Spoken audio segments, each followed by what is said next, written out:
Yo pensaba que ya para hoy tendríamos que estar cerrando y ya con los test, y no, llegamos en palo. Vimos 1, el don de pastor, el don de servicio 2, el don de enseñanza 3,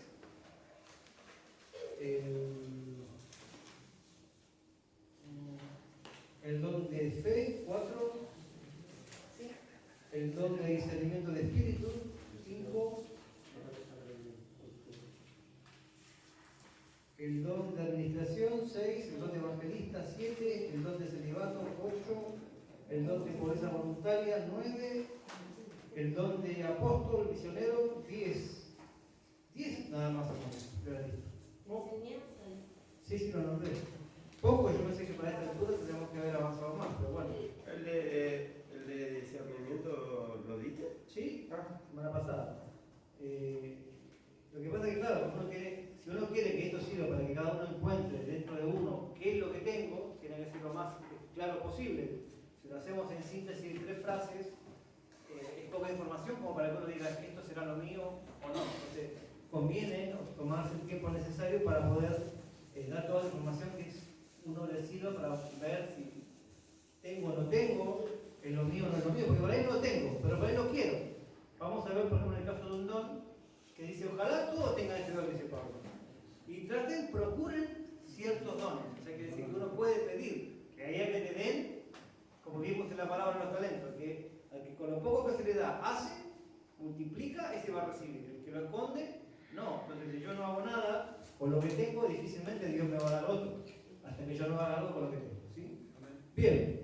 Vimos pastor, bueno, ya está, pastor, sabemos que todos acá quieren ser pastor y bueno, está todo aprobado. Servicio, vimos la importancia de este don, vimos enseñanza. Yo voy a empezar, bueno, voy a hacer uno fuerte y uno suave primero. Después voy a contar una historia impresionante hoy y voy a meterme en un lío. Ustedes van a decir, ¿de qué está hablando? Justamente, ¿en qué idioma me está hablando este tipo? Pero antes de entrar a eso voy a hablar 2 dones sencillos, uno duro y uno suave. Primero, el don del liderazgo, ¿sí? El famoso don del liderazgo, que no es lo mismo que el don de pastor, aclaramos, porque el pastor es el que decimos, el que toma un grupo de personas, las pastorea, o sea, se ocupa del bienestar espiritual, de la gestión con algo, etc. Esto es otra cosa. O sea, líderes en la iglesia no hay varios, en diferentes áreas, de diferentes tipos, ¿no? Tipos en el sentido de tipos de liderazgo, no que son hombres, ¿no? Porque esa cosa que alguien me quedó. El don de liderazgo, que está en Romanos 12:8 como el que preside, ¿no? El don de la fe, ha de saber el pastor de la iglesia, necesita el tiempo el don de la fe y también necesita un pastor, sí o sí, el don de liderazgo, ¿no? Para saber cómo, o sea, el don de la fe me da la visión, yo tengo que llegar allá con la iglesia. El don de liderazgo hace que la gente me siga, porque yo puedo ir hasta allá solo, y nadie atrás me sigue, es lo mismo que nada, ¿cierto? Entonces es muy importante que el pastor tenga, además del don del pastor, tenga el don de fe y el don del liderazgo. Después hay otra serie de dones que la gente dice, bueno, serían buenos tenerlos, sí, como el discernimiento de espíritu, etc. Pero particularmente este don es fundamental, imprescindible. El don del liderazgo es la especial capacidad que Dios da a algunos miembros del cuerpo de Cristo de establecer objetivos de acuerdo con los propósitos de Dios para el futuro y comunicar estos objetivos a otros de tal forma que estos, de modo voluntario y armonioso, trabajen juntos para alcanzar aquellos objetivos para la gloria de Dios. O sea, recibe la revelación de Dios de tenemos que hacer esto. Y tiene la capacidad de lograr que los demás lo acompañen en eso. Y no la fuerza, sino que participen gustosos en lo que él está haciendo. O sea, eso es el liderazgo real. Los líderes deben tener seguidores. Ahora, si yo tengo 10 y 20, 30 en el Facebook, no en Facebook, no en las redes sociales. ¿Por qué quiero decir con esto? Si la cualidad del liderazgo es debida a un don, en contraste con algún poder legal, los seguidores serán voluntarios. O sea, ¿cuál es la diferencia entre la colimba y la iglesia? Bueno, allá le tenemos un pastor medio sargento, pero ¿cuál es la diferencia? En la colimba vos tenés que hacer lo que te dice el sargento porque tenés que hacerlo porque si no te castigan. Te mandan a hacer flexiones, abdominales y todas esas cosas espantosas. Horrible, ¿no? Pero en cambio, en la iglesia, no. O sea, uno lo hace porque está convencido que Dios le reveló y que eso que me está diciendo es la voluntad de Dios para mi vida y para la iglesia. Si no predican lo mismo. Totalmente, o sea, se entiende la diferencia. Una cosa es hacer las cosas porque no me queda otra, y otra cosa es porque entiendo que esto es de Dios y que Dios puso a este hombre, a este líder. Puede ser un líder de la iglesia toda o puede ser líder de un área, ¿sí? Aclaremos eso. Bien, aunque los líderes con discernimiento nunca van demasiado distanciados de sus seguidores, siempre están delante dirigiendo a los otros, pero no muy lejos. O sea, no este hombre vive en las nubes, mirá lo que está haciendo, nadie entiende nada de lo que hace. No, o sea, se supone que va adelante porque es el líder, pero más o menos cerca para que uno vaya siguiendo en los pasos, porque si el tipo está por allá, hace cosas incomprensibles 100%, va a ser complicado, ¿sí? Aunque hemos visto, lamentablemente, casos de seguidores totalmente fanáticos que han llevado a la muerte, a suicidio masivo a miles de personas, y la gente lo seguía. Claro, ahí hay un poder satánico operando en todo esto, además de manipulación psicológica, etc., ¿no? No estamos hablando de eso. Aunque los líderes, eso yo lo dije, los líderes dotados ni manipulan ni coercionan, ¿sí? O sea, es un don del espíritu, no es una habilidad humana, porque hay también la habilidad de manipular grupos de personas, si no pregúntenle a los líderes políticos. Se puede, ¿no? A ver, ¿qué es lo que está, la gente de qué se queja? Se queja de esto, se queja de esto, se queja de esto. ¿Qué prometo en mi campaña? Esto, que la gente se queja todos los días en la calle. O sea, ahí hay manipulación, ¿sí? Ahora, generan la confianza en los demás de que ellos saben a dónde van y cuál es el próximo paso a dar. Aunque saben delegar, y si no se pueden enfermar, o sea, si no sabe delegar, le va a llevar demasiada carga, en un momento se va a terminar enfermando, porque ningún hombre puede llevar toda la carga en una obra, ¿no? Y si delegan mal, también se pueden enfermar y causar muchos problemas a muchas personas, porque también se puede delegar mal, porque no es que tengo que compartir la carga, se la doy a cualquiera, no. Hay que saber también a quién se delega. El título de líder no lo dan en ningún seminario. Ustedes fíjense, voy a hacer la carrera de líder. ¿Dónde está eso? No existe ningún seminario, ninguna, no. Hay seminarios, hay cursos, talleres de liderazgo, pero la carrera de este título no sé, del seminario teológico bautista, líder. Eso no existe. ¿Quién te da el título de líder? Dios, ¿no? Y la gente lo convalida, ¿sí? Hay algo, les voy a recomendar, yo sé que esto está fuera del ámbito cristiano, pero lo mejor que yo leí, y lo más cortito y sencillo sobre el liderazgo puro que yo he visto, es un libro muy finito, escrito por un antropólogo que yo estudiaba para el doctorado, en la facultad, que se llama así, no es broma, Jefes, Cabecillas y Abusones, se llama el libro. Es un librito finito de Melvin Harris, que es un antropólogo. Y él habla de las sociedades primitivas, cómo surgió el liderazgo, o sea, cómo pasaron de ser todos iguales a haber cabecillas en los grupos humanos muy, muy fundamentales. Está estudiado esto en base a los grupos muy primitivos, a diferentes tribus que se han estudiado durante años, y se han visto siempre los mismos patrones, y se han visto algunas cuestiones en yacimientos arqueológicos de cómo se formaban las comunidades antiguas, y aparentemente hay un patrón general en la humanidad. Y siempre estos grupos empezaban por un líder, y el líder, ¿por qué era líder? Porque después era líder porque tenía la espada, porque tenía un grupo de matones que obligaba a imponer la ley, pero eso fue después. Después se llama abusones. Hubo un tipo que, bueno, este era el más matumbo, tenía otro grupo de matumbos todo armado, y decía, bueno, hace lo que yo digo, si no viene el palo. Pero eso es una etapa posterior del desarrollo. Pero primero, los primeros líderes tenían dos características. Ellos daban el ejemplo. Los líderes es el primero que se levantaba a la mañana, el primero que iba a laburar, el que levantaba a todo el mundo, que le decía, tenemos que hacer esto, y que era el primero en hacerlo. O sea, el líder de las comunidades primitivas es el que daba el ejemplo en todo. Y otra cosa que tenía el líder, ¿por qué se convirtió en líder? Porque era el que guardaba. Los grupos de cazadores recolectores tenían un liderazgo muy, muy leve, porque lo único que tenía que hacer el líder era guiar la cacería. Pero cuando empezaron a cultivar y a guardar granos, ahí empezó a haber un liderazgo más claro. ¿Por qué? Porque ¿quién es el que administraba los granos? El líder. El líder guardaba, de hecho se hacía mucho a través del, se llamaba el don, se llamaba, se refería al regalo. Él a través del regalo manejaba a las personas. Pero regalo en el sentido de que alguien necesitaba algo, el primero que estaba atento que necesitaba esta familia y le daba lo que necesitaba. Y él tenía una reserva de granos que la administraba él, ¿no? Y él, de acuerdo a la necesidad de cada uno, iba repartiendo. ¿Y quién llevaba la porción más chica siempre? Él. Así surgió el liderazgo primitivo. Y es muy, muy interesante porque si uno ve los primeros líderes, y si uno ve a Jesús, cuando Jesús habla de liderazgo, dice, el que es líder tiene que ser servidor. Jesús lo enseñó claramente. El que sirve a todos, el que se ocupa de las necesidades de todos, ese es el líder. No el que manda y grita más fuerte.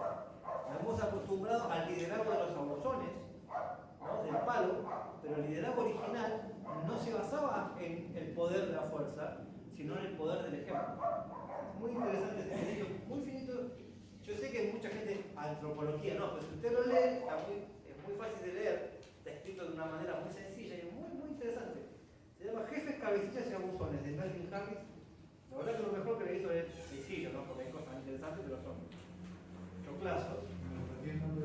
El libro se llama Jefes, Cabecillas y Abusones, es un libro chiquitito de Melvin Harris, donde habla de cómo se predica con el ejemplo, ¿no? Y por supuesto, dentro de la categoría siempre yo digo, este es otro don peligroso, porque un líder manipulador, malo, peligroso, puede llevar a un grupo de personas, como hemos visto, a desastre. ¿Sí? Mauri, Sí. los líderes son, ¿cómo se dice?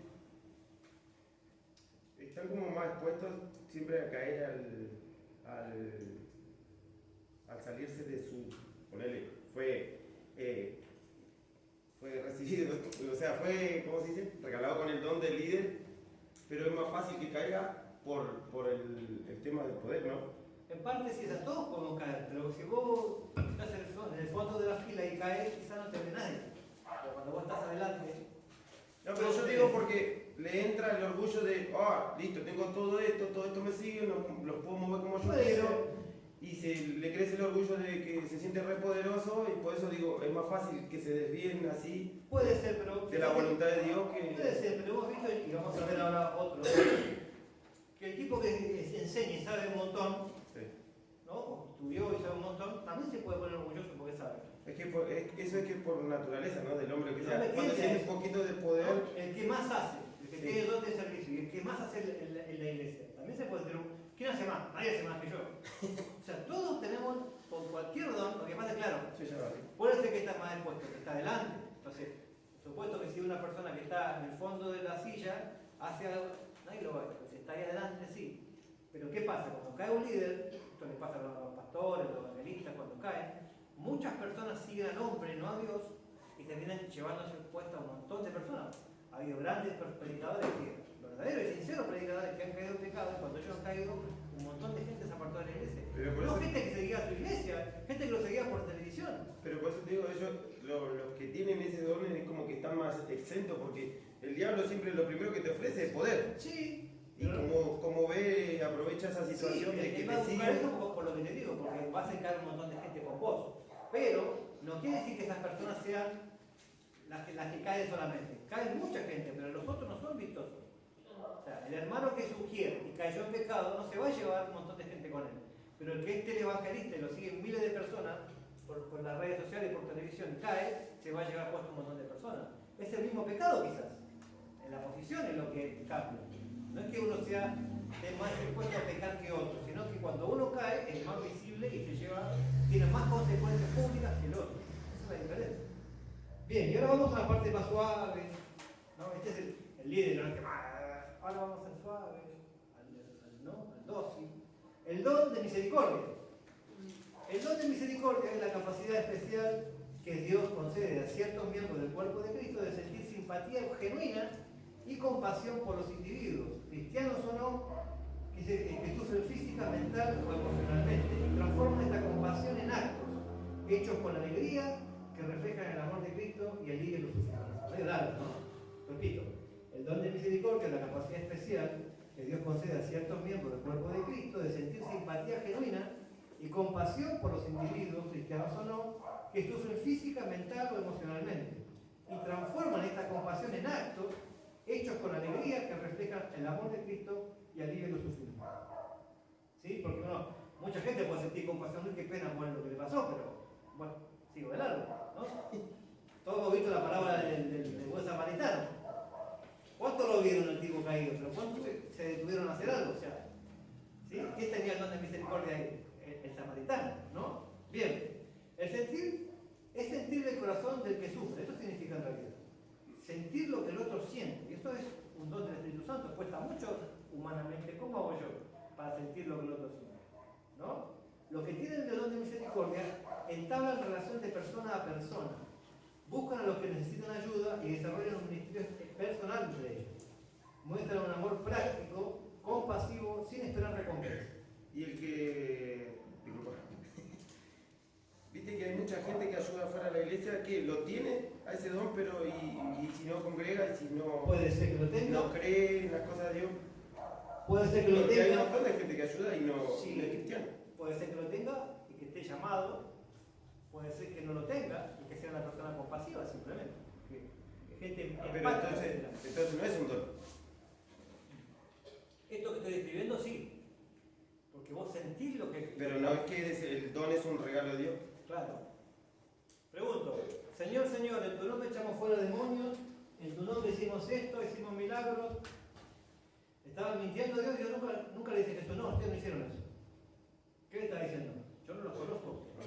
Porque como empezamos diciendo, cuando empezamos con esto, el don no es evidencia de salvación. El don no es evidencia de salvación. Vos podés tener un don, porque Dios te dio un don, Dios te dio un llamado y vos no lo quisiste.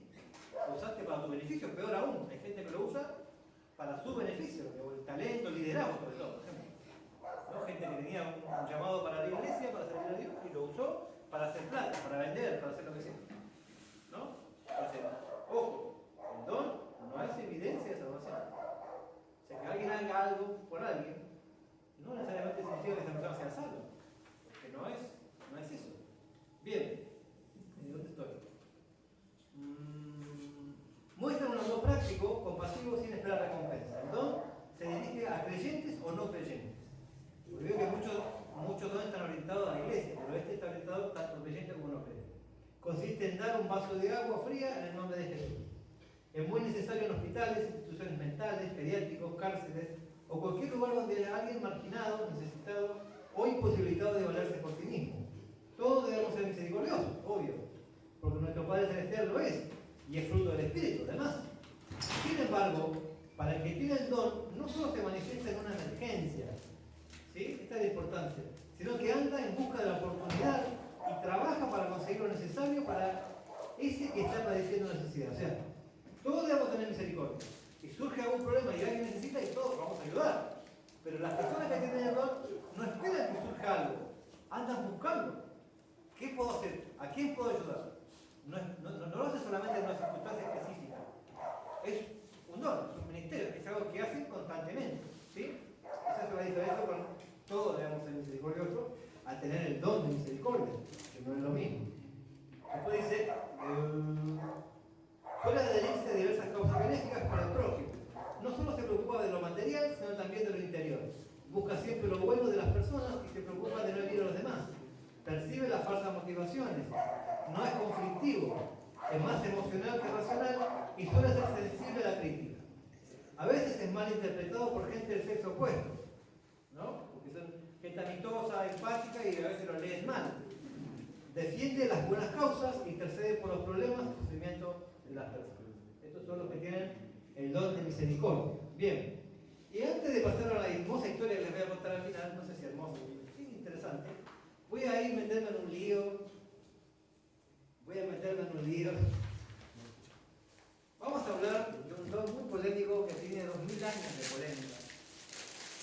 Que es el don de lengua. Pero vamos a empezar hablando de don de lengua desde afuera de la iglesia.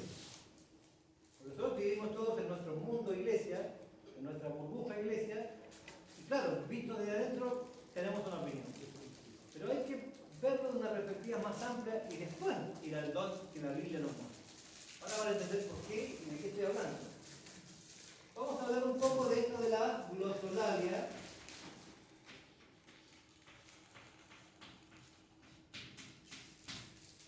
Que es hablar en lenguas, ¿no? Glosa y lalia.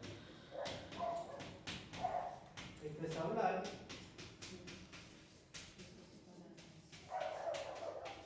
Y esto literalmente quiere decir idioma. La palabra glosa, de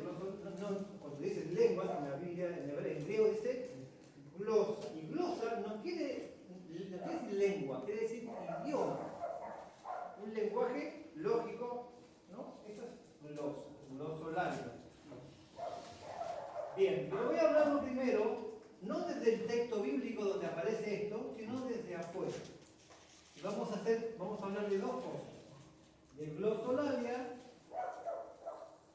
y vamos a hablar de, ¿cómo era la otra que estaba?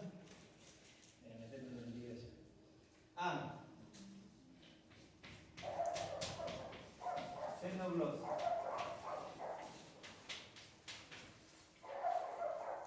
A ver, esta manifestación que nosotros conocemos como el don de lenguas, y no voy a hacer ninguna crítica todavía al respecto, ni bien ni mal, la manifestación, vamos a llamarla así, la manifestación de las lenguas, esto que conocemos nosotros como la lengua, esos sonidos que las personas hacen y que no comprendemos, no es propio del cristianismo, ni surgió con el cristianismo.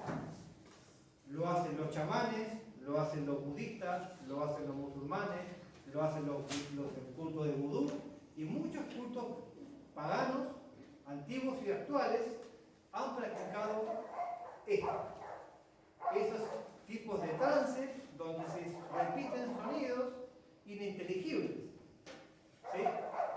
Muchas veces suenan muy repetitivos, de hecho se han hecho estudios lingüísticos y muchas veces no encuentran un patrón lingüístico. ¿Qué quiere decir esto? La lengua, cualquier idioma tiene una estructura.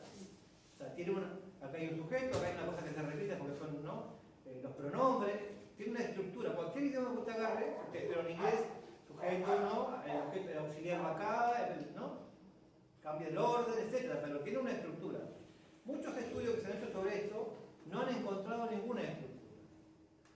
Este tema se ha estudiado hace mucho tiempo y se lo asocia a la cuestión emocional, una manifestación de lo más profundo del subconsciente, de éxtasis emocional, ¿no? De trance, donde las personas de diferentes religiones anulan de estos estudios cerebrales, la parte lingüística está anulada, no está trabajando, otras partes de la mente trabajan en el cerebro y reproducen estos sonidos que causan paz, causan emoción, tienen diferentes emociones dependiendo del tono y sonido y volumen, de un montón de ritmo, etcétera, que tengan estos sonidos.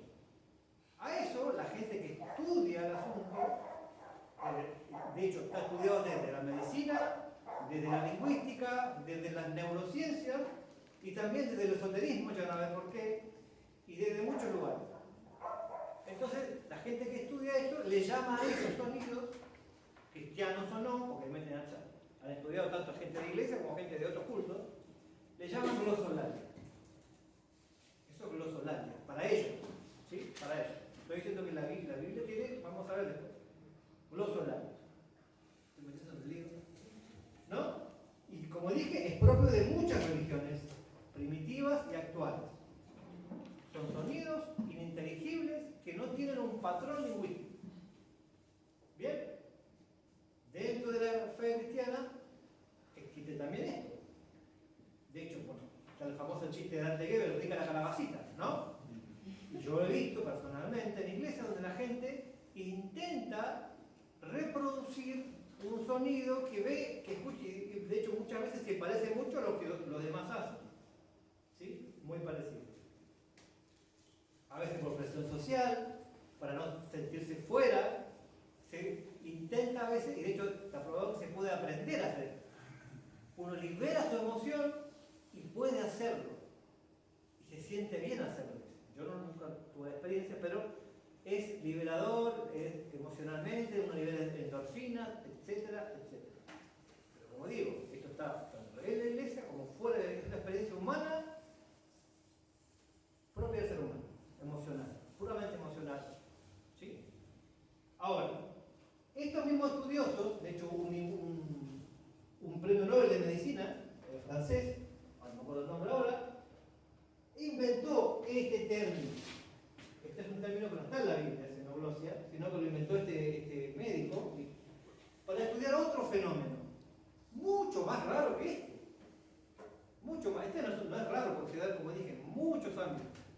Este es sumamente extraño, pero se ha documentado muchas veces, ¿vale? casos. Yo he leído varios, otro día, ayer escuché un video con otra historia, pero yo había leído varios casos parecidos. Usted va caminando por la calle, le pasó a varias personas, lo casó un auto a uno, hizo volar por los aires y lo dejó en un coma.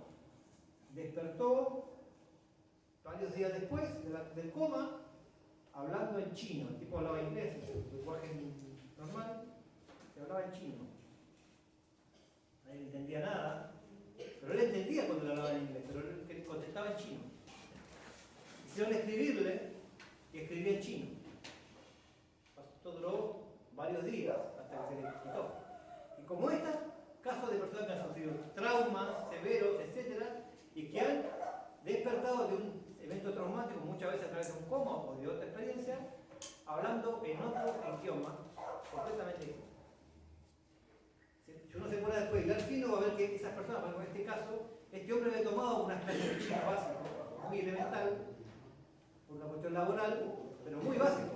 Pero desarrolló el chino a un nivel de lenguaje mucho más avanzado que lo normal que le había aprendido. Y otras personas que le ha pasado lo mismo, también con un conocimiento muy vago de ese idioma, lo han desarrollado de una manera sobrenatural, aparentemente. Por eso digo que tanto lo han estudiado neurocientíficos, lo han estudiado lingüistas, médicos, y también desde la parte esotérica, porque dicen, no, estos son los resultados, gente que hablaba inclusive de lenguas que ya no se hablan, lenguas medievales y antiguas. Esto es las vidas pasadas, ¿no? Esto es los resultados de las vidas pasadas, los recuerdos de las vidas pasadas. Mauri, pero eso no es hablar en lengua. No llegamos, eso es, no eso llegamos está ahí, diciendo. no llegamos ahí todavía. No llegamos. No llegamos ahí. ¿Se puede preguntar o no? Seno es extranjero, no se idioma. ¿Seno es extranjero o extraño? Bien, entonces, estas personas hablaban otro idioma de una manera sobrenatural, porque no es natural lo hablar. Dentro de esta categoría hay dos clases, la recitativa y la consciente. ¿Qué quiere decir esto? Que algunas personas repetían esas palabras en otro idioma, que gente que sabía el idioma entendía, pero ellos no sabían lo que decían. En cambio, los conscientes sabían lo que estaban diciendo. Perfectamente, como si lo hubieran aprendido el idioma, nunca lo estudiaron, lo aprendieron de una manera sobrenatural. ¿Sí? Esto se llama xenoglosia. Estudiosos de la Biblia, algunos estudiosos de la Biblia, porque es un tema muy polémico y con muchas divisiones, dicen que en realidad hay dos clases de lengua en la Biblia, tomándolo de 1 Corintios 14. Dos clases de lengua en la Biblia, algunos estudiosos, yo estoy diciendo que eran diferentes cosas que se dicen, ¿no? Según 1 Corintios 14 dice que en un lado habla de, si yo hablase lengua extraña, ¿no? Viene alguien, ¿no? Habla de lenguas extrañas, de sonidos extraños. Después todos los que dicen, no, son lenguas angelicales. Toda una polémica eso, porque ¿sabemos qué lenguas hablan los ángeles? No sabemos. Porque allí esconden un montón de situaciones con ese título de lenguas angelicales. ¿Por qué? Porque una sola vez Pablo dice, si yo hablase lenguas humanas o angélicas. El contexto donde está diciendo Pablo esto dice, si yo hice mi cuerpo va a ser quemado, si yo hice cosas extremas, ¿no? Si yo hablase todas las lenguas, hay 7.000 idiomas en el mundo más todas las lenguas distintas, ¿no? Y además la de los ángeles, o sea, está dando todo. Si no tengo amor, de nada me sirve. No podemos tomar eso como para decir existe esta lengua entre nosotros. Yo no digo que no exista, digo que no podemos usar ese versículo para justificar. Ahora, con esta misma historia de las lenguas angélicas, otros dicen, no, si los ángeles no tienen cuerpo, ¿para qué necesitan un oído? Si no tienen oído, ¿para qué necesitan un sonido? ¿Para qué van a emitir un sonido si tienen otra forma de comunicarse? No lo sé, no sé cómo se comunican. A veces que los ángeles hablan con nosotros, lo hablan en nuestro idioma.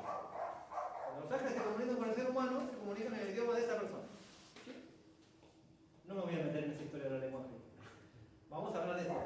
Estas personas dicen, hay dos clases. Hay un sonido, dice Pablo, cuando en la iglesia alguien habla y no hay intérprete, dice, hable para sí y para Dios, porque su intelecto queda sin edificación, pero su espíritu se edifica y se conecta con Dios. Algunos dicen, eso que la persona misma que está hablando no entiende y nadie puede entender, le llaman, algunos estudiosos de la Biblia, glosolalia. ¿Sí? pasó en Hechos capítulo 2, vino el Espíritu Santo, todos comenzaron a hablar en lenguas y la gente que era de otros países entendía perfectamente lo que decían. Eso es xenoglosia.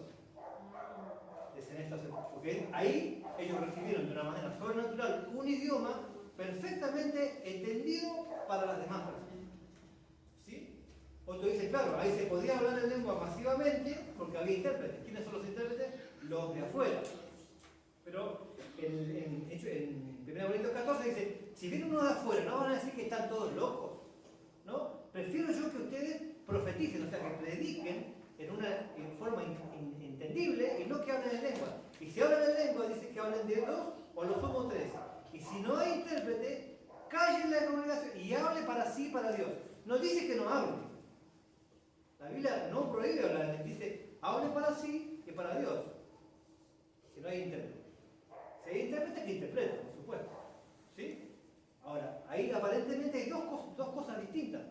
Pueden tener razón, porque pareciera que una es una lengua que ni la misma persona entiende, y nadie entiende, y solamente se comunica el espíritu de ese hombre con el espíritu de Dios, y otra, la de Hechos 2, es claramente una manifestación de una lengua que ellos han aprendido de una manera sobrenatural de un montón de países diferentes, y la gente podía entender las maravillas de Dios en su propio idioma.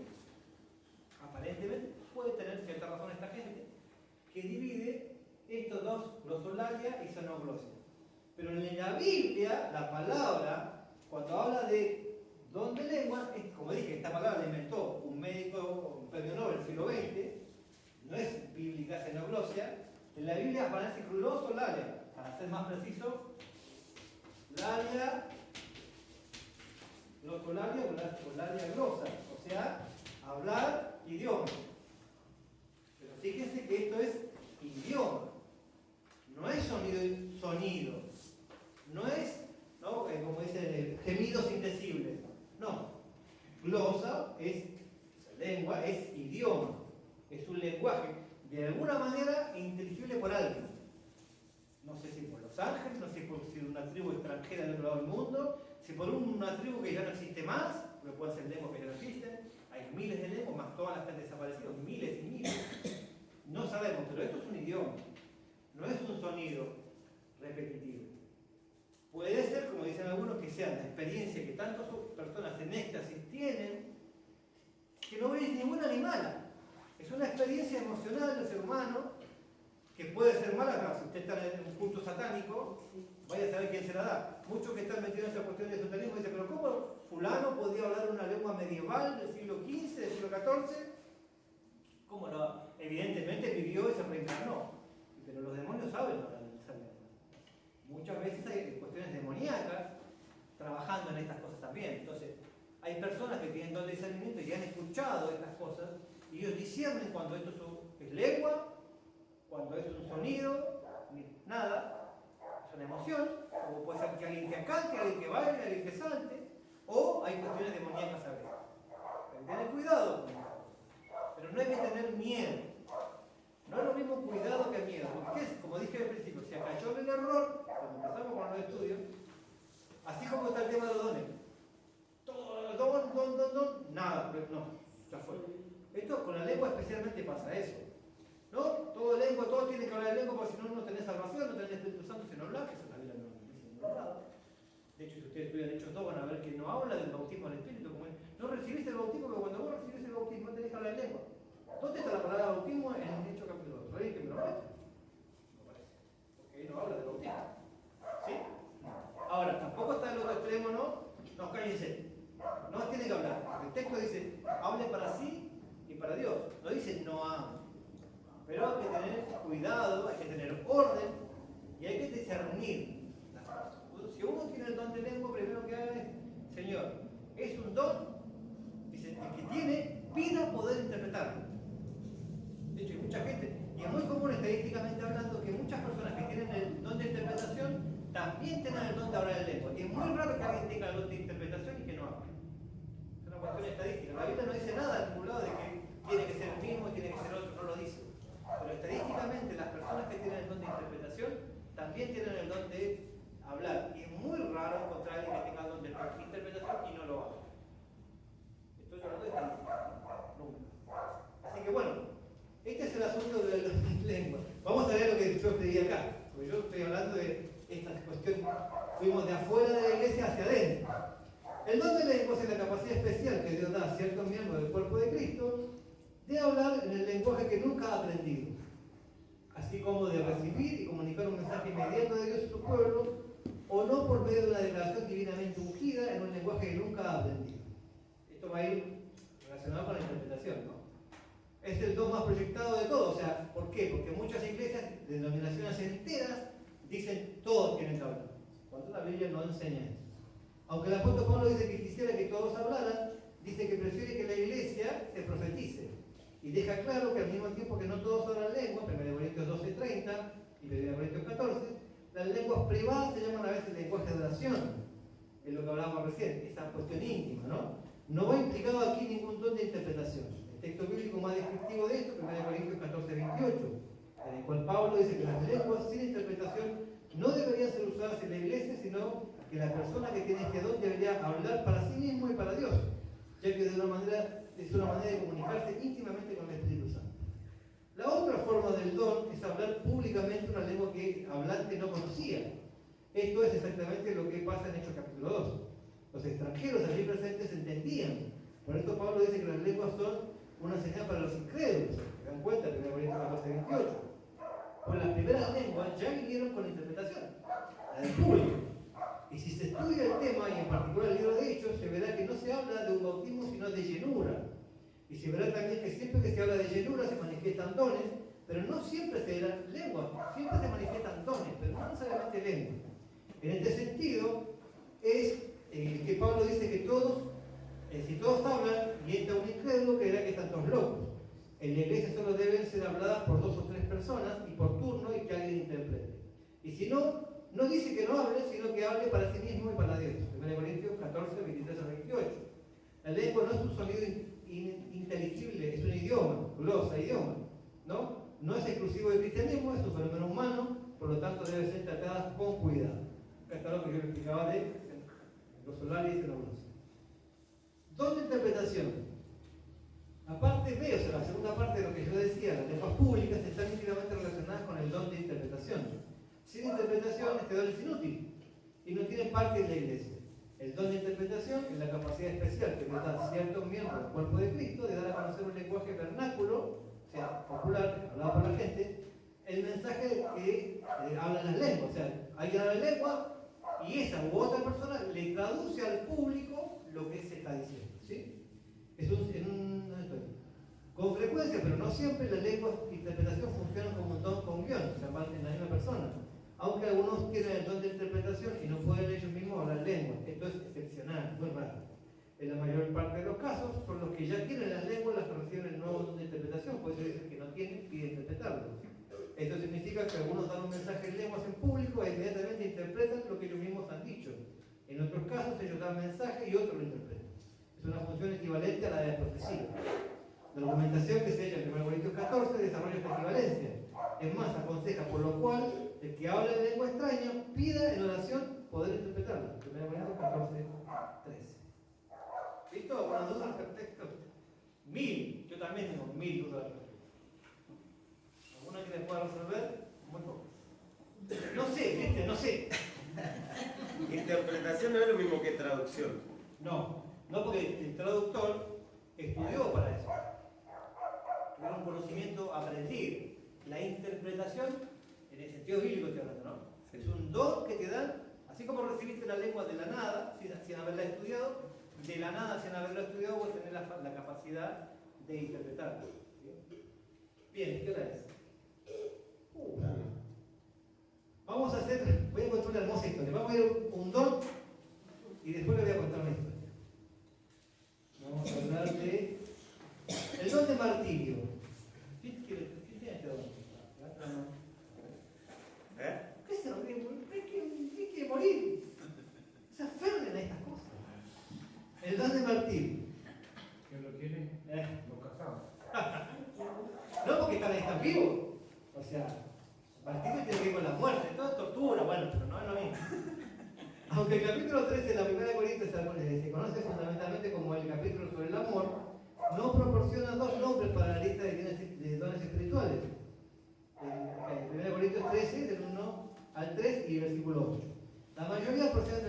14, pero aquí hay dos más. Pobreza voluntaria, que ya hablamos, y martirio. El martirio es expresado en las palabras, aunque diera mi cuerpo para ser quemado. ¿Qué es el don de martirio? A veces yo digo en broma que es el don que solo se usa una vez. Pero en realidad es mucho más amplio que morir por la fe simplemente. Es una actitud hacia el sufrimiento y la muerte que es excepcional. La ley innata de la autopreservación o instinto de conservación es característica de la mayoría de la gente, cristianos o no. El cristiano corriente no da la bienvenida a los pensamientos de persecución, sufrimiento, tortura o asesinato. Nadie quiere que le pase eso. Algunos lo aceptarían si vienen, pero sin duda forzados por cerrar lo posible para evitarlo. Lógico, ¿no? Para querer que lo maten, que lo torturen. Sin embargo, el don de martirio es una capacidad especial que Dios da a ciertos miembros del cuerpo de Cristo de aceptar el sufrimiento por la fe y aún la muerte, sin dejar de mostrar una actitud gozosa y de victoria que da la gloria a Dios. Cuando la muerte es inminente, aunque haya aún posibilidad de escape, las personas con el don de martirio preferirán sufrir y morir para continuar con el llamado de Dios hasta el último aliento. Muchos cristianos tienen otros dones y consideran que Dios quiere que sigan usándolos, pero no tienen el don de martirio. Esto en general preferirán morir. Casos de mártires modernos hay muchos. No sé si conocen el caso de los mártires de Ecuador, unos gente que andaba en avioneta y querían evangelizar a una tribu muy salvaje. Fueron a un encuentro en una playa en el río y los mataron a todos. Ellos sabían lo que les esperaba sinceramente. Sin embargo, se arriesgaron. Y bueno, terminaron con la muerte. ¿Qué pasó? Consecuencia de eso, las esposas de ellos siguieron con el ministerio, las esposas de ellos fueron a predicar a los asesinos de sus maridos, se convirtió toda la tribu, y de hecho, algunos de esos nativos, el mismo nativo que mató a uno de los hombres, después era el pastor y era como el padre del hijo de ese hombre. O sea, es una historia increíble. Hay un libro que se llama Portales de Esplendor y hay una película que se llama, creo que se llama La Flecha, La Lanza. Muy impactante, como la muerte tiene un propósito, ¿no? No es que murió porque murió. Bien. Caso de mártires modernos. Al principio él vio, este hombre que escribe, él era misionero, y vio gente que murió y podían haber escapado y murieron. Y él decía en su primer momento, tiene complejo de mártir. Con el tiempo él vio cómo las esposas siguieron trabajando y esa gente se convirtió todo. Entonces dice, no, estos eran mártires con el don de martirio y tuvieron que poner su vida para que pase lo que pasó después. ¿Sí? Esteban, en la iglesia de Jerusalén, murió también como mártir. No tenemos mucha evidencia para saber si tenía el don, pero sus últimas palabras fueron: Señor, no les imputes este pecado. Da la impresión de que lo tenía.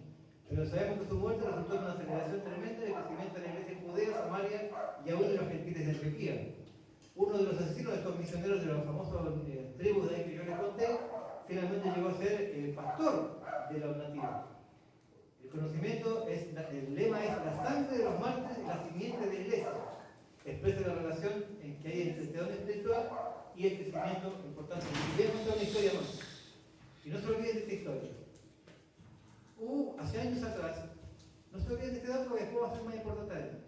Hace muchos años atrás yo vi un documental muy interesante llamado Transformación, que mostraba cómo Dios transformaba las comunidades de una manera impactante. La más impactante de todas estas es Almolonga, una ciudad terrible en Guatemala, que fue transformada. Véanlo por favor, porque es impresionante lo que pasó en Almolonga. Pero en este video habían varios casos de Almolonga, que uno queda impactado, pero hay muchos otros. Y daba el caso de Medellín, Colombia. En Medellín, Colombia, uno dice Medellín, Colombia, sí, ahora hay muchas grandes iglesias en Colombia, pero cuando esto pasó estaba nuestro querido amigo el patrón del mal, acá lo de esta ciudad, y hacía lo que, imagínense lo que era, moría gente todos los días, un desastre. Y en esta ciudad había un pastor que era pastor, era evangelista, fundó un seminario e intentaba predicar el evangelio. Con bastante éxito, porque tenía un don impresionante de evangelismo. Pero claro, imagínense, a los narcotraficantes no les gusta que la gente se convierta al evangelio porque deja de vender y consumir drogas. Entonces hacía la vida imposible a este hombre.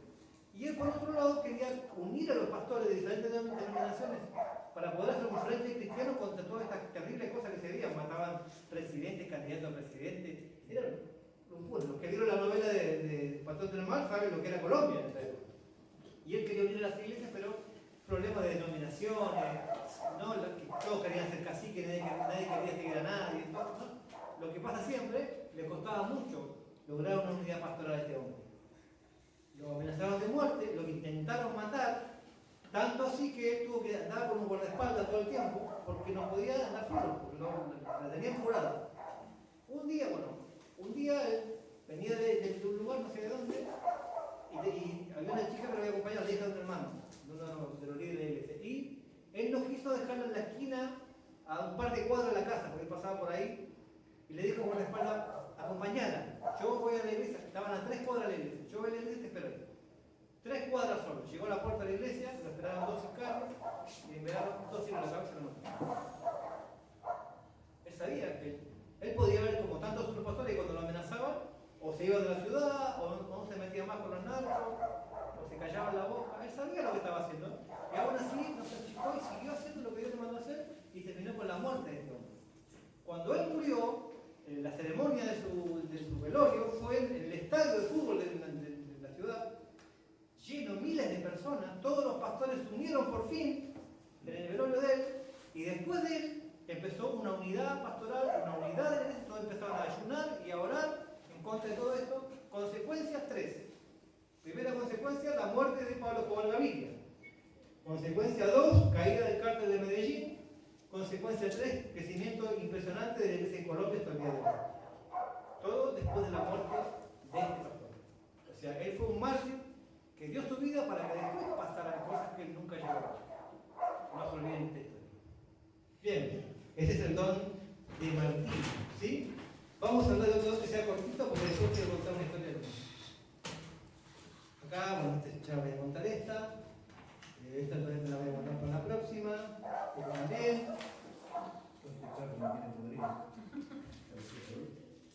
Esta es muy larga, porque me dicen en esto. Este es el corte de Chamblé. Esto vamos a hablar de este y después ya pasamos al don. El don de exhortación. El don de exhortación. ¿Qué es el don de exhortación? Suena muy raro, pero no está raro. El don de exhortación, como en el pastorado, es un don centrado en las personas. Un cristiano puede manifestarlo de dos maneras, por medio de la predicación o enseñanza, o bien en un grupo de compañerismo o encuentro personal. También es una labor circunstancial, uno a uno, que responde a las necesidades particulares de una persona en un momento dado, como la consejería generalmente. Sin embargo, el don de exhortación es diferente del de pastorado, en que el grupo de personas que participan no recibe atención personal, sino muy de cuando en cuando. O sea, no es que está el que tiene una de exhortación todo el tiempo exhortándote, ¿no? Como el pastor que está todo el tiempo pastoreándote. No, el que te exhorta es un consejero. Él te va a ayudar en una circunstancia y te va a dejar. Si vos necesitas, te va a ayudar otra vez. Pero no está encima tuyo cuidando de tu alma como puede ser un pastor. En esto se diferencia entre otras cosas, ¿no? El pastor debe implicar el don de exhortación. Una persona con el don de exhortación se preocupa del bienestar de un hermano o hermana durante el tiempo necesario para ayudar a esa persona. Después de lo cual se dirige a otra persona. El don de exhortación opera bien con personas prácticamente extrañas, mientras que el pastoral no. El pastoral requiere un conocimiento personal. La exhortación y el pastorado son dones, naturalmente, que pueden ser parte de la combinación de una sola persona. Quizá esta sea una cosa que ocurre con frecuencia. Muchos pastores tienen el don de exhortación, pero hay mucha gente que tiene el don de exhortación y no es pastor. El don de exhortación es la capacidad especial que Dios da a ciertos miembros del cuerpo de Cristo de ministrar palabras de confortación, consuelo, ánimo y consejo a otros miembros del cuerpo, de tal manera que estos se sientan ayudados y sanados. La palabra griega es paraclesis. Es muy interesante esto. Paraclesis, vamos a borrar acá. Es medio parecido al de ¿cómo se llama este? El de los espíritus, ¿cómo es? ¿Discernimiento? No. ¿De discernimiento? No. ¿Cómo que no? No. El don de consejería, el don de exhortación es como un consejero. Es una persona que te aconseja cuestiones prácticas.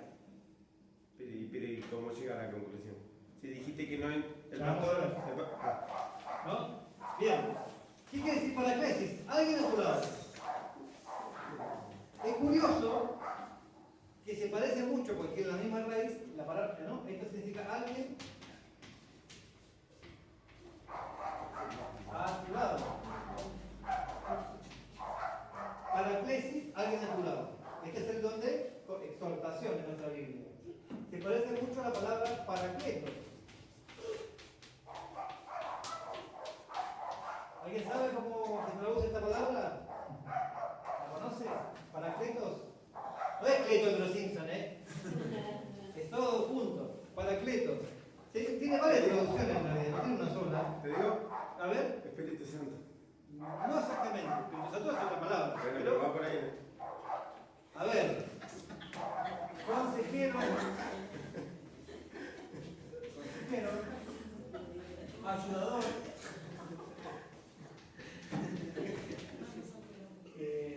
Abogado.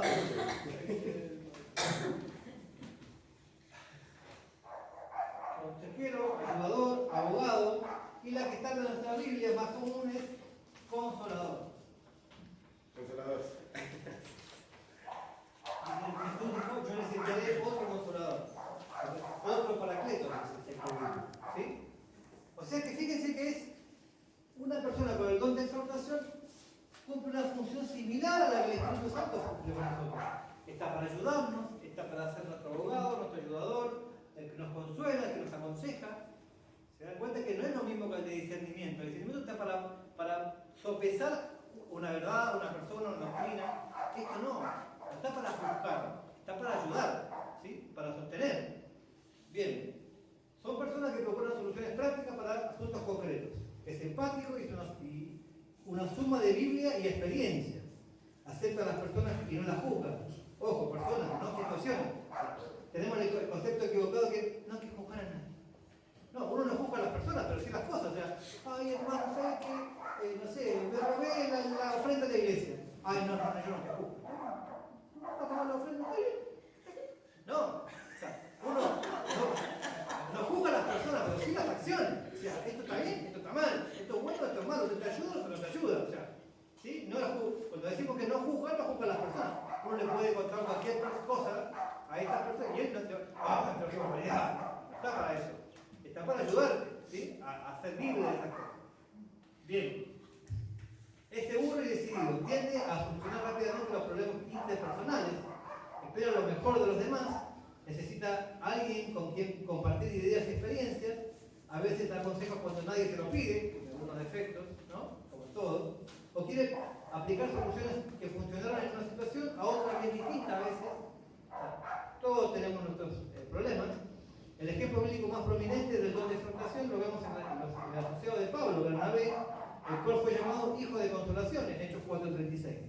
Algunos cristianos tienen un don especial que debería ser reconocido con el fin de que los miembros de la iglesia que sufren sepan dónde encontrar ayuda. O sea, es bueno que sepamos quién tiene este don porque uno cuando tiene un problema va a buscar ayuda a estas personas, ¿sí? Cuando esto ocurre, el cuerpo está en buena salud, es también uno de los dones peligrosos, porque yo le puedo dar un consejo pésimo a alguien y a veces meter la pata, ¿no? Hasta donde no tenía que meterlo. Por eso hay que tener sabiduría, responsabilidad. Si no sé qué decirle, no le digo. O sea, ay, me pido un consejo, digo, más sí, le digo, no. Si no sé qué decirle, si yo no me revelo, no le voy a estar diciendo hacer tal cosa, ¿no? Un abrazo. Claro, podemos meter la pata. O sea, a veces uno mira humanamente las cosas y dice, bueno, hace tal cosa y después las consecuencias pueden ser muy malas. Bien, ¿qué hora es? Voy a cerrar con este porque ya es tarde. Es el don así, de los que meten miedo, mal representado en las películas, muy mal representado. Este es uno de los dones quizás más vistos en el cine y peor representado. No, porque siempre en el cine está el cura que va y está el endemoniado, ¿no? Que da vuelta la cabeza, que escupe de todo verde, camina por el techo. Y va el cura, ¿no? Con su cruz y con su agua bendita. No viene Padre, Hijo y Espíritu Santo y el tipo le vomita todo, lo tira por allá, ¿no? Las películas, ¿quién está detrás de Hollywood? Satanás, ¿eh? Es la ciencia, yo siempre digo, estas películas de satanismo y cosas, son la ciencia ficción del diablo, porque fíjense que siempre el diablo gana. De alguna u otra manera, él siempre gana. Claro, ¿quién hace las películas? Él, más vale que va a ganar, ¿no? Y cuando no gana, el protagonista para poder salvar tiene que pegarse un tiro, suicidarse o algo así. O sea, siempre termina ganando en definitiva él. En la realidad no funciona de esta manera. O sea, fíjense cómo era Jesús. Jesús ni siquiera se ponía a reprender a nadie. Caminaba, se bajó del barco ahí en Marcos y vinieron 6.000 demonios. Por favor, no se hagan daño. ¿No? Así realmente. La realidad es esta. El que manda es él, está allá arriba y los demás tienen que obedecer. Entonces, cuando uno va en el nombre de Jesús y va preparado con todo el equipamiento como tiene que tener para algo como esto, no es que uno va ahí con el agua bendita y se pelea. No, eso no funciona de esa manera, ¿no? La cabeza, tenemos que retorcer tortícolis así para que no. De hecho, yo he leído diferentes fuentes. Algunos tienen toda esta visión más pentecostal de la lucha, entonces está toda la cuestión física. Y muchas veces tiene éxito, pero desgasta mucho a las personas. Y otros que son expertos más respetables y en otra formación dicen no. Jesús dijo, si usted va a limpiar una casa y la deja toda limpia pero vacía, vienen 7 demonios peores. Entonces, a veces esa lucha funciona, usted lo libera, pero si la persona no quiere ser libre en realidad, cuando el tipo queda libre vienen cosas peores, después es peor todavía. ¿Qué hay que hacer? Dice, por ejemplo, Neil Anderson, dice, lo que hay que hacer es lograr, primero hacer callar al demonio, no ponerse a discutir con él. O ustedes ven que Jesús discutía con los demonios, cerrá la boca, cállate. Quiero hablar con Juan Pérez, que está endemoniado. A ver, vos Juancito, ¿querés ser libre o no querés ser libre? ¿Querés a Cristo? Cristo te ofrece esto y esto. ¿Vos querés ser libre? ¿Vos querés esto o no lo querés? Si él quiere, vamos a hacer el trabajo de liberación y vamos a ir contra el demonio. Si él no quiere, déjalo ahí. No le hagas nada más. Quiere dejar el demonio ahí. Porque si no, va a ser peor. Entonces, no pasa por el agua bendita, las peleas y todas esas cosas. Eso es la técnica. Vamos a hablar un poco del don de exorcismo. Aunque el don de exorcismo es uno de los que no son mencionados en la Biblia, específicamente como un carisma, hay abundante evidencia que está operando en el Nuevo Testamento y en nuestro mundo contemporáneo. El don de exorcismo es la capacidad especial que Dios da a ciertos miembros del cuerpo de Cristo de echar demonios y espíritus malignos. Es razonable creer que el discernimiento exorcismo es otro de los dones en guión. O sea, mucha gente que tiene el don de exorcismo tiene el don de discernimiento, obviamente, ¿no? Si no, vamos a ver. El exorcismo no debe ser practicado sin el don de discernimiento. Los que pueden echar fuera espíritus malos no solo deben acercarse a este ministerio con precaución extrema, sino también después de ayunar y orar por medio del poder del Espíritu Santo. Acá yo puse ayunar entre comillas porque si bien se basa siempre este género, nos sale con oración y ayuno, en realidad, primero, Jesús no se estaba refiriendo al género de echar fuera demonios, sino a la fe. Y segundo, que en los manuscritos más antiguos la palabra ayuno no estaba.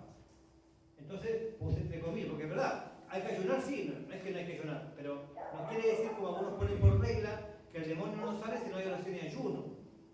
Puede haber oración poderosa y tiene que salir igual. Estoy diciendo que no ayune, pero no quiere decir que sin ayuno no salen los demonios. A eso voy. A veces se lo asocia con el de milagro, ya que se trata de un milagro de liberación. Cualquier verdadera conversión es en verdad un milagro del Espíritu Santo. Cualquier persona que se convierta, eso es un milagro del Espíritu Santo, no es posible de otra manera. Una de las relaciones más dramáticas de tipo causa-efecto entre el exorcismo y el crecimiento de la iglesia es esto que les voy a contar ahora. Escuchen esta historia. Yo se la voy a contar en el orden que yo la fui recibiendo.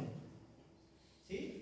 En el orden que yo recibí la información, pues la recibí en cuentagotas de diferentes fuentes y en diferentes años. Y la terminé de cerrar hace poco, leyendo el libro. Resulta que estaba viendo una vez una predicación de Kathryn Kuhlman.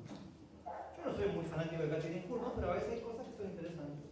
Y estaba viendo esta predicación, una famosa evangelista de los años 70, que estaba predicando durante una semana entera en un auditorio enorme con un montón de gente. Y mucha gente hacía adicción de fe y pasaba al frente. Y ella contaba en una de estas prédicas que yo escuché, que unos días atrás, cuando empezó la campaña, el primer día de la campaña esa, que duraba varios días, un joven estudiante ella no decía de qué, un joven estudiante boliviano había ido a la campaña y se había convertido en la campaña de ella. Unos días después estaba haciendo estragos este joven porque en el campus de la facultad se puso a predicar en el campus, en el parque de la facultad, y cientos de personas venían a arrepentirse. Días después de que había hecho la elección de fe.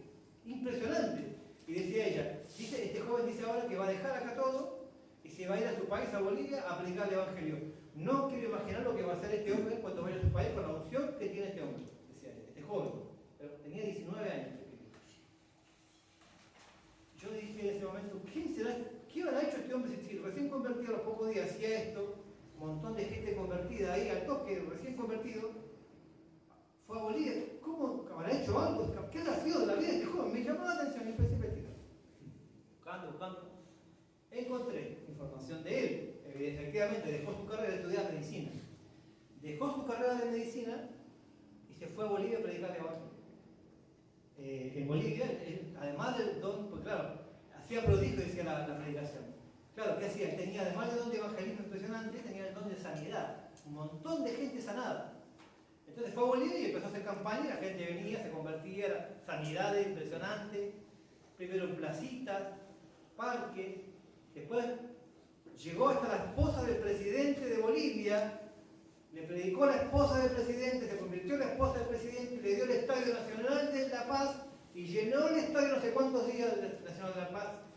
Miles de personas llegaron a los pies de Cristo, miles de sanidades.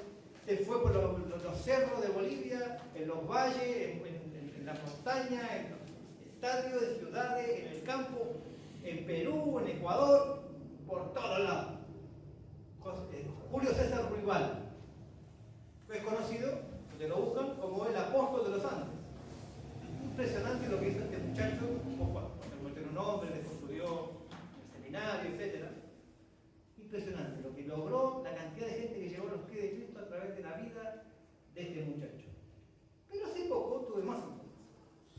Resulta que me enteré cómo fue, qué pasó entre esos días que él se convirtió en la campaña de Kathryn Kuhlman y andaba predicando en el parque. 3-4 días pasó. ¿Qué pasó en esos días? ¿Cómo este jovencito pasó de acá? ¿Qué pasó? Y me enteré de dos cosas. ¿Qué pasó y de qué vivía? Porque un jovencito boliviano, ¿cómo pagaba una carrera de medicina, que es una de las más caras de Estados Unidos, en una universidad de Pasadena en Estados Unidos? ¿Cómo pagaba su carrera? Me enteré de esas dos cosas. ¿Cómo pagaba su carrera este muchacho? Él la pagaba porque era, en ese momento, con 19 años, considerado y visitado por diferentes, no solamente gente de diferentes partes de Estados Unidos, sino de otros países, era uno de los brujos más poderosos del hemisferio occidental. Era experto este muchacho acá tengo todo su currículum. ¿Dónde está? Era experto en yoga, clarividencia, astrología, vudú, reencarnación, cábala, levitación, curación metafísica, percepción extrasensorial, entre otras cosas. Venía de toda gente a consultarle, por supuesto cobraba, y de eso pagaba su carrera y vivía muy bien. A través de estos poderes. Por supuesto, estaba embichado, imagínense, ¿hasta dónde? Tenía más demonio que el exorcista, ¿no? Que el gadareno. En esos días, claro, Kathryn Kuhlman hacía su campaña, pero ella no tenía una iglesia, era un auditorio donde ella predicaba el Evangelio, nada más. Pero después que salió de ahí, unos conocidos de la facultad lo invitaron a una reunión de una casa, una reunión de hogar, ahí cerca. En una iglesia congregacionalista, ni siquiera una iglesia carismática ni pentecostal, no, una iglesia conservadora. A una reunión de hogar, de estudio bíblico, en una iglesia conservadora. Y él recién había hecho la sesión de fe, de la campaña, y fue.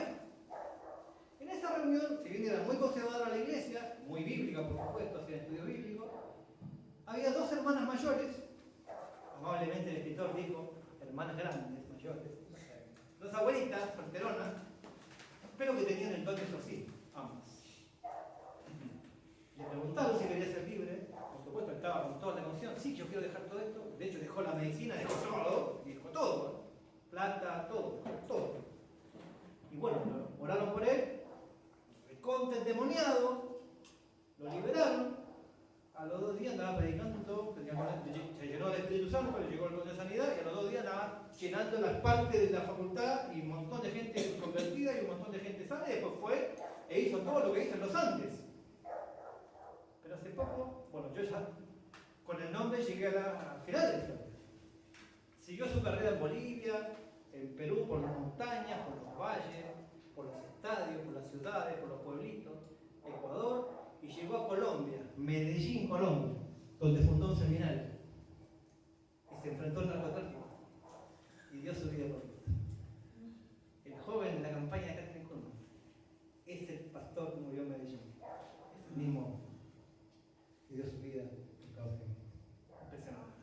lo fui armando y me interesa porque es la misma persona. Es el mismo.